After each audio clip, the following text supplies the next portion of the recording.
അപ്പോൾ എല്ലാവരെയും നമ്മുടെ ഏറ്റവും പുതിയ വീഡിയോയിലേക്ക് സ്വാഗതം ചെയ്യുന്നു. ഞാൻ ഇന്നിവിടെ പറയാൻ ഉദ്ദേശിക്കുന്ന വിഷയം സിറിയയിലെ അമേരിക്കയുടെ ഏറ്റവും വലിയ ആർമി ബേസ്, US ആർമിയുടെ ഏറ്റവും വലിയ സിറിയയിലെ ബേസിൽ ഒരു വൻ അറ്റാക്ക് നടന്നിരിക്കുന്നു.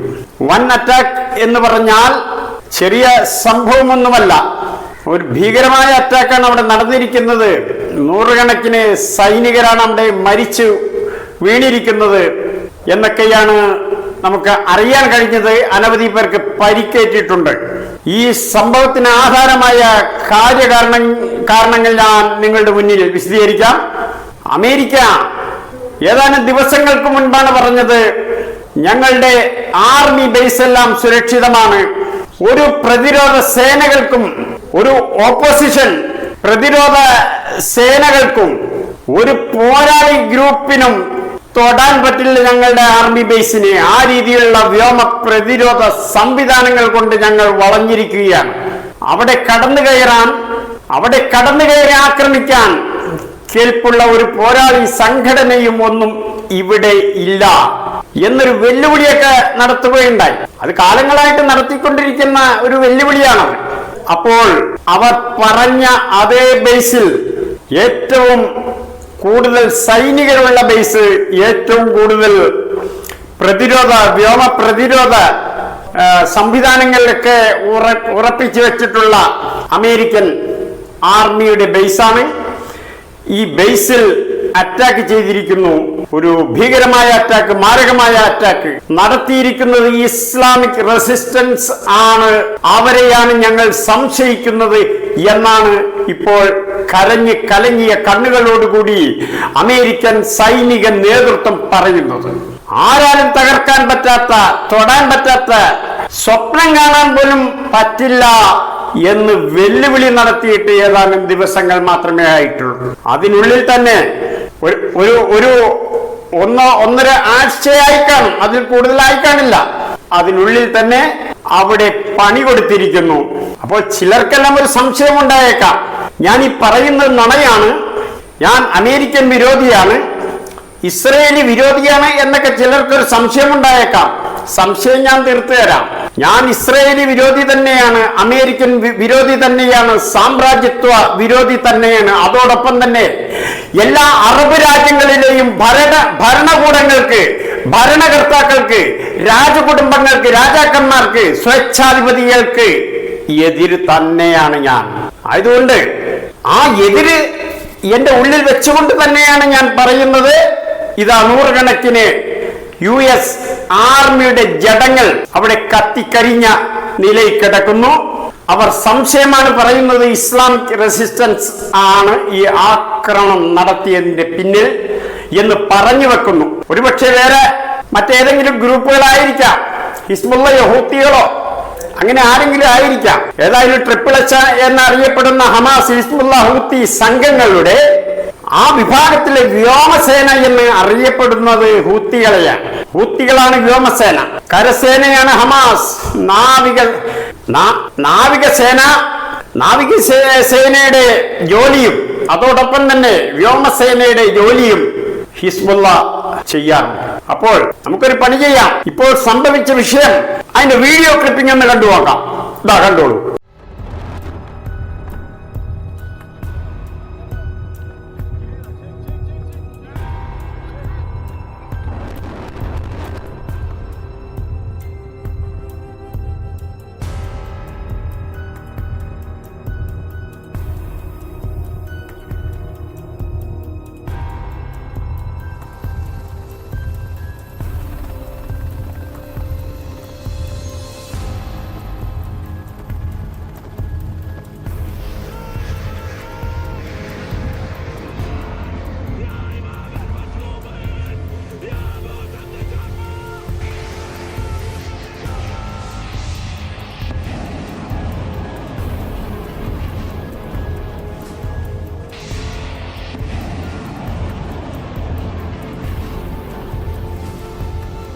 അപ്പോൾ കണ്ടല്ലോ, വിശദമായി കണ്ടല്ലോ.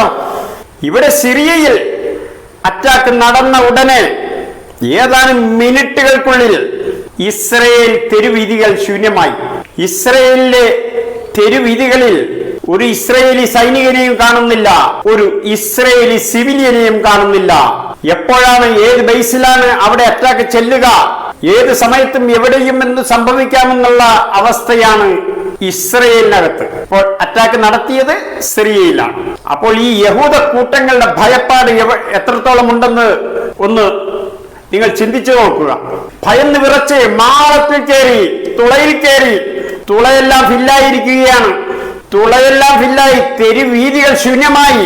ഒരു സൈനികനെ പോലും ഇസ്രയേലിന്റെ തെല്ലവീവ് എന്ന തലസ്ഥാന നഗരിയിൽ ഒരു സൈനികനെ പോലും കാണാൻ പറ്റാത്ത അവസ്ഥയാണ്.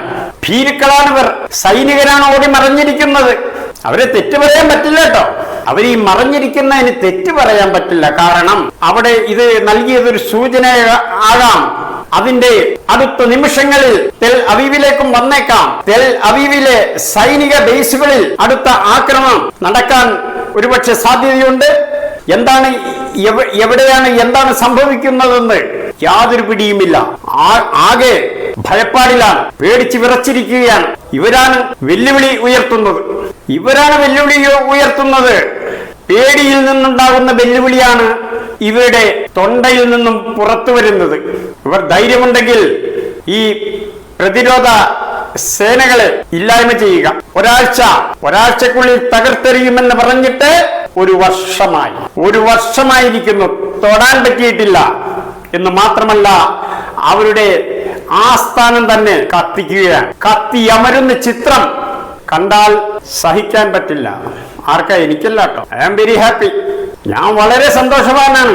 ഇത്തരം ലോകത്തിന്റെ ഏതെല്ലാം മുക്കിലും മൂലയിലും അധിനിവേശ ശക്തികളുണ്ടോ പച്ചക്ക് കത്തിച്ചെറിയണം എന്ന് തന്നെയാണ് എന്റെ അഭിപ്രായം.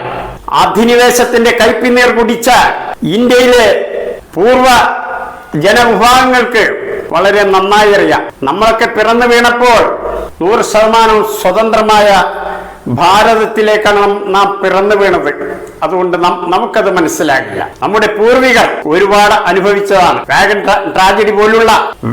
ട്രാജഡി പോലുള്ള സംഭവങ്ങളിൽ നമ്മുടെ പൂർവികർ എല്ലാം ഇഞ്ചിഞ്ചായി കൊല്ലപ്പെട്ടതാണ്. അതേ ശക്തികൾ തന്നെയാണ് ഇന്ന് ഈ ഇറാനെതിരെ കൊലവിളി ഉയർത്തുന്നതും ഹിസ്ബുള്ളക്കെതിരെയും ഹമാസിനെതിരെയും ഹൂത്തികൾക്കെതിരെയും എല്ലാം പടനയിക്കുന്നതും ഒക്കെ ഇന്ത്യയിൽ അധിനിവേശം നടത്തിയ അതേ ശക്തികൾ തന്നെയാണ് എന്നോർക്കുക.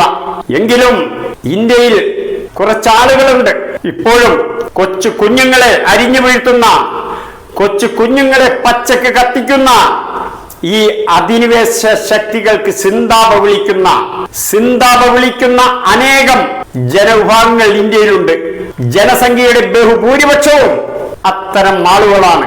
അത്തരം ആളുകളെ പച്ച മലയാളത്തിൽ പറയേണ്ട ഭാഷ എന്താണെന്നറിയാമോ? രാജ്യദ്രോഹികൾ എന്ന.